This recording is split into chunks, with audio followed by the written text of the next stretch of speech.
Again welcome dear students.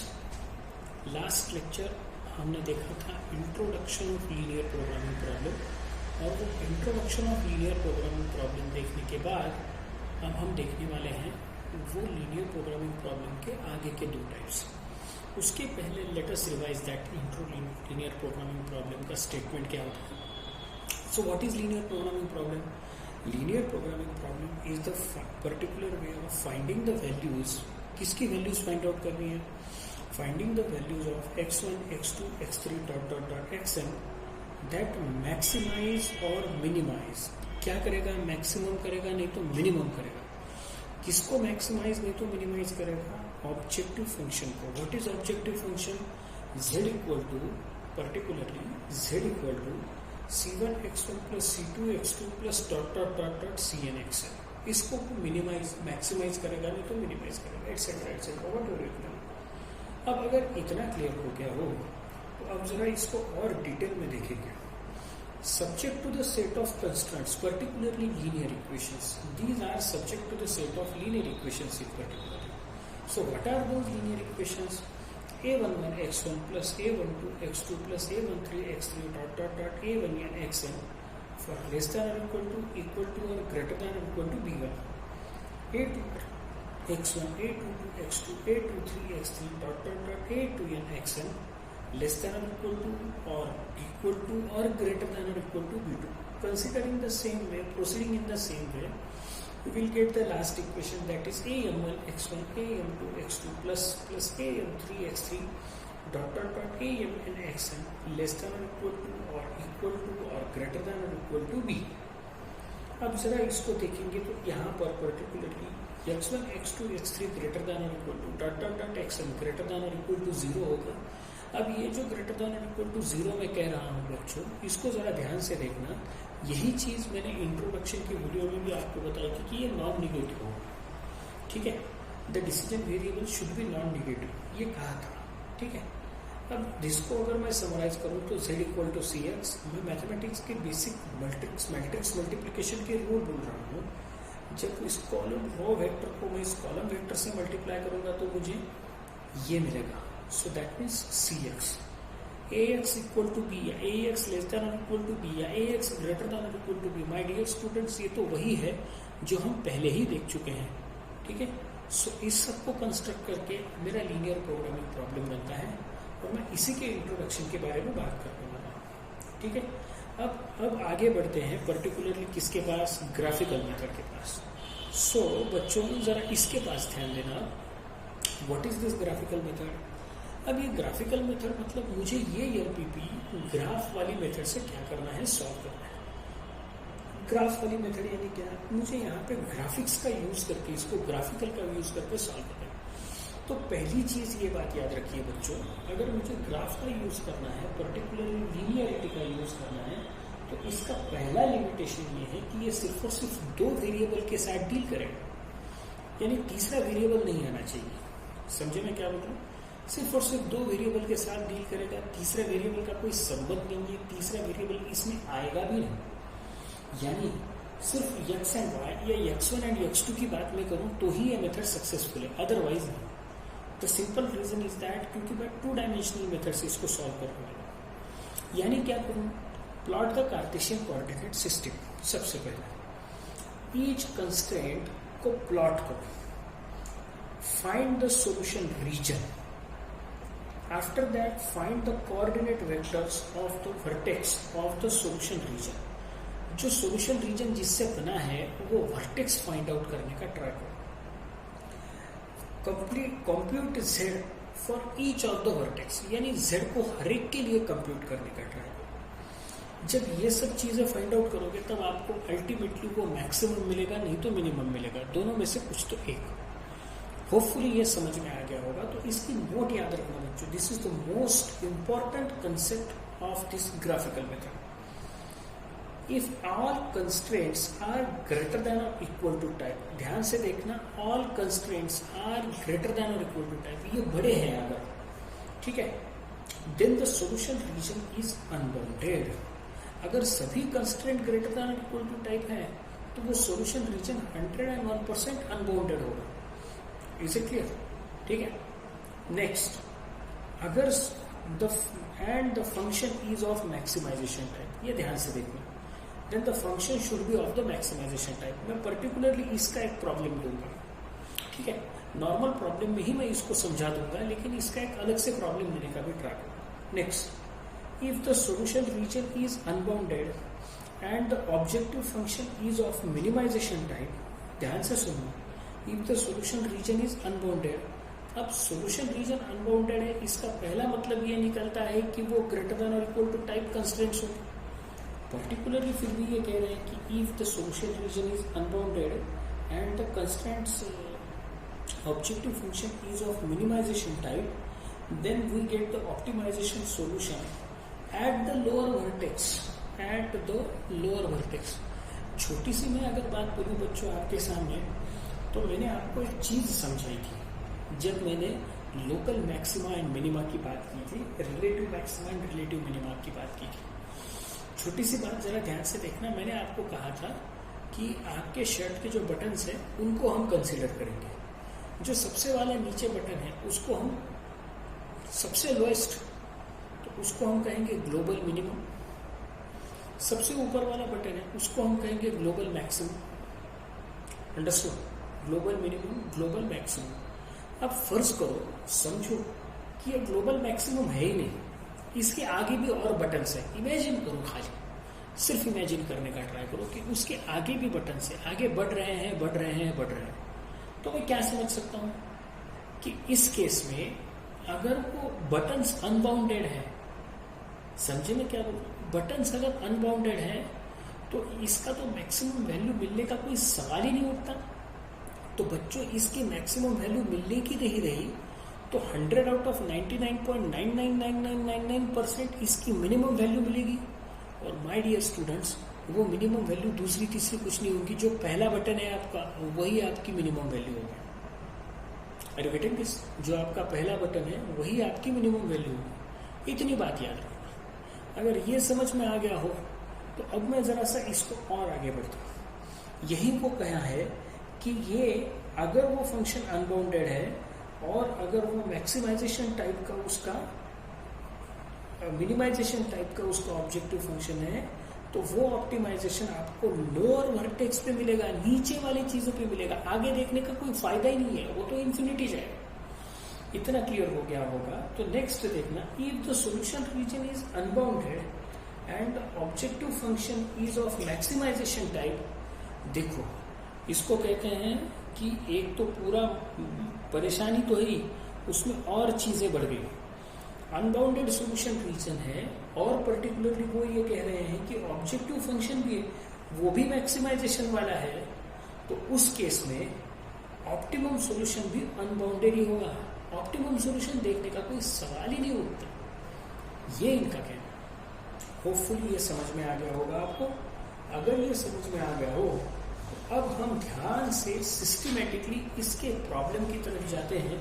तो मैं इसको एज इट इज यहीं पर रखता हूं बच्चों, सो दैट आप इसको आपके नजर के सामने रहे. और यहां पर मैं एक चीज पुटअप कर रहा हूं. अब इसको ध्यान से देखना. होपफुली देख रहे होंगे कि आप मैं सिस्टमेटिक वे से जा रहा हूं या नहीं. तो ध्यान से देखो, ठीक है. हाँ, एक पॉइंट रह गया, वो पॉइंट भी क्लियर करो.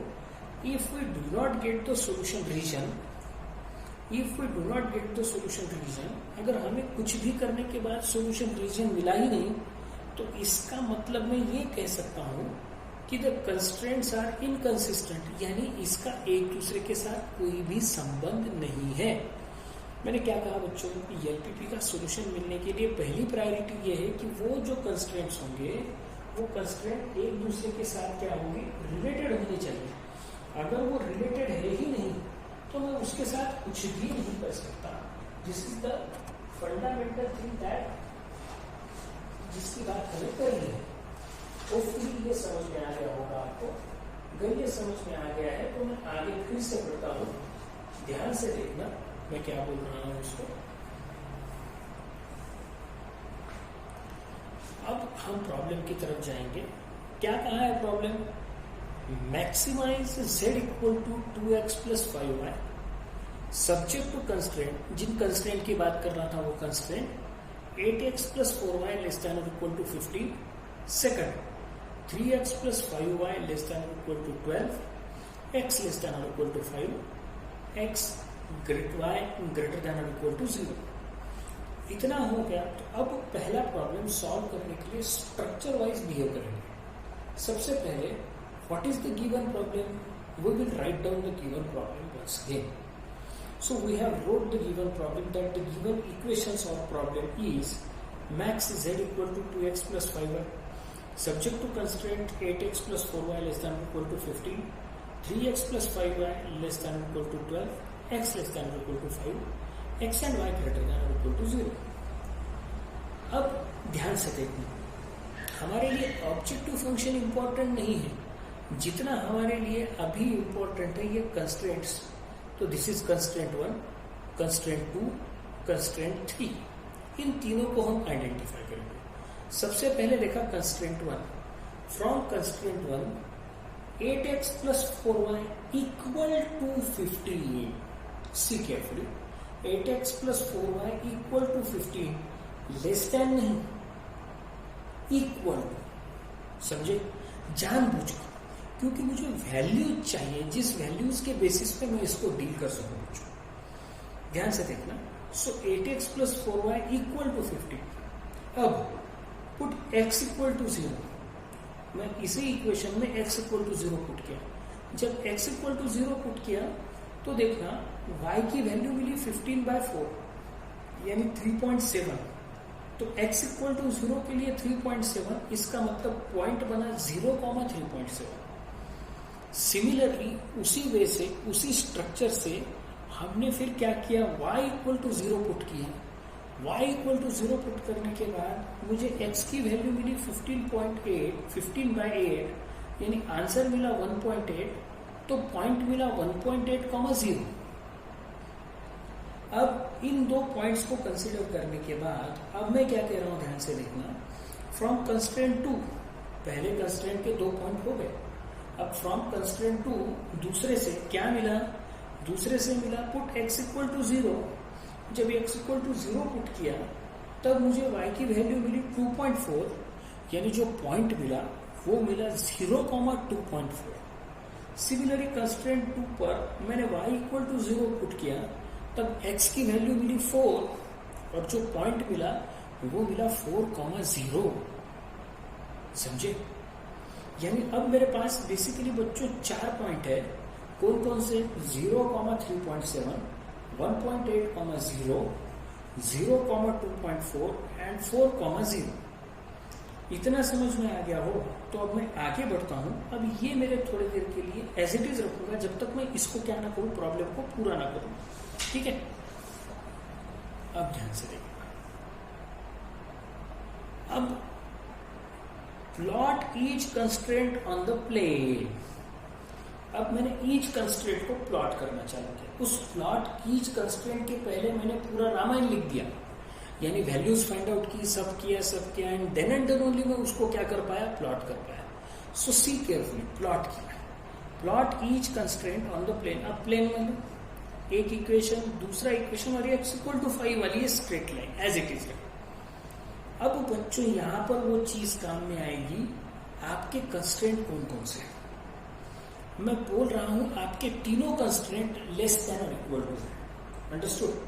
तो ये लेस देन और इक्वल टू हम कैसे आइडेंटिफाई करें, ये सबसे इंपॉर्टेंट है। तो ध्यान से देखना, सबसे पहले मुझे तीनों को सेटिस्फाई करने वाला रीजन ढूंढना है, ये पहली बात। अब लेस देन और इक्वल टू मतलब क्या, लेस मतलब नीचे, ग्रेटर मतलब आगे। अब ये लाइन है, लेस मतलब नीचे, ग्रेटर मतलब आगे। अगर ये लाइन है, लेस मतलब नीचे, ग्रेटर मतलब आगे, understood.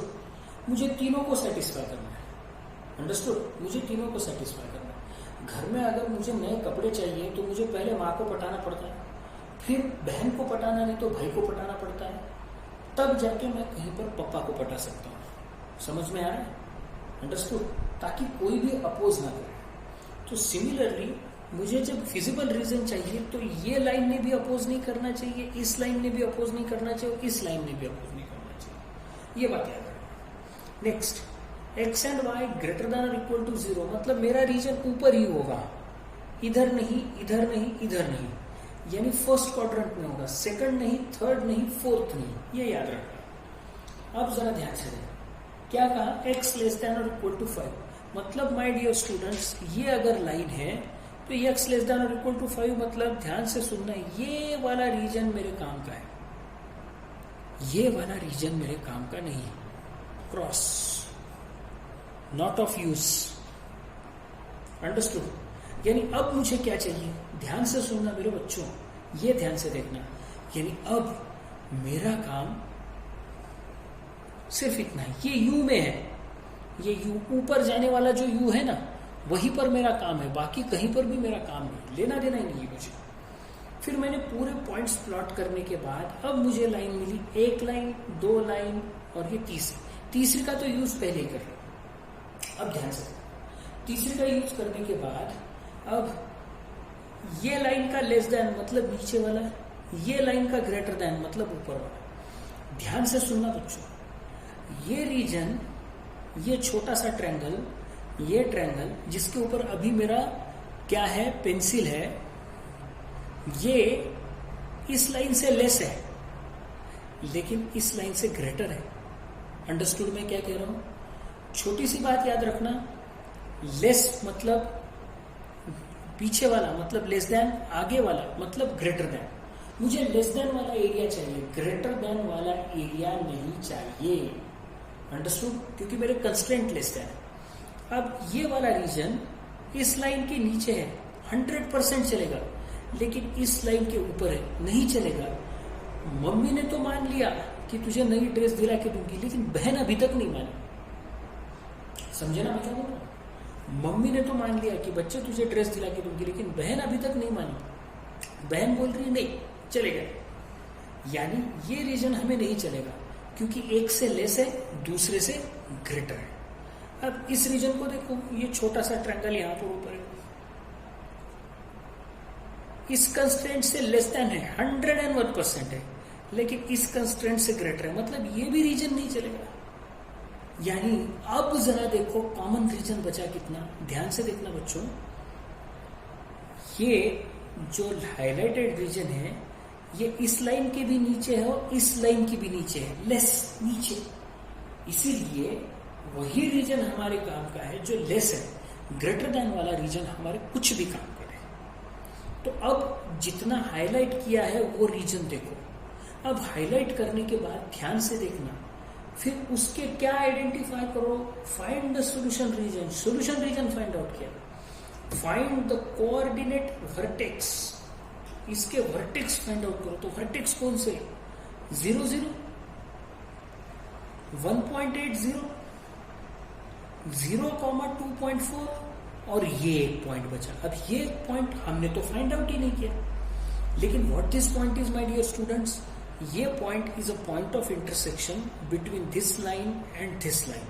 What are those two lines, 8x plus 4y equal to 15 and 3x plus 5y less than or equal to या equal to 12। तो हमने सबसे पहले ये पॉइंट देखो, for the point of intersection we get, यानी ये पॉइंट ऑफ इंटरसेक्शन के लिए पहले ये दो लाइन लिखी, और वो दो लाइन लिखने के बाद तुरंत हमने उन दो लाइंस को क्या किया, उन दो लाइंस को हमने साइमल्टेनियस लीनियर इक्वेशन, जैसे साइमल्टेनियस, उसकी वजह से हमने इसको सॉल्व किया। अब ये सॉल्व किया तो क्या पता चला, क्रॉस पे से सॉल्व करने के बाद जब मिला तो y की वैल्यू कैंसिल करने के बाद ध्यान से देखो, 28x इक्वल टू 27 यानी x इक्वल टू 0.96। आपके जब x इक्वल टू 0.96 बच्चों, x equal to 0.96 and y equal to 1.83, क्योंकि जब x इक्वल टू 0.96 इन दोनों में से किसी एक में भी पुट किया तो y की वैल्यू क्या मिली, 1.83। अब ये होने के बाद see carefully, therefore the vertex of the physical region are 0 0, जिसकी बात हमने पहले ही की थी, 1.8, 0 जो भी हम पहले डिस्कस कर चुके थे, 0.96 एंड 1.83 जो अभी हमने फाइंड आउट किया, 0, 2.4 ये हम पहले ही डिस्कस कर चुके थे। तो ये चार चीजें हो गई जिसकी बात हमें करनी है। अब बड़ा आसान है, यहां पर आपका प्रॉब्लम 99.99% क्या हो गया, सॉल्व। अब एक ही चीज बची है मेरे सामने, यहां पर देखो, compute z for each vertex. तो मैं यहां पर इसको वाइंड अप करता हूं, ये एज इट इज आपके सामने रखता हूं, और अब जो नई चीज है वो मैं पुटअप करूंगा, ये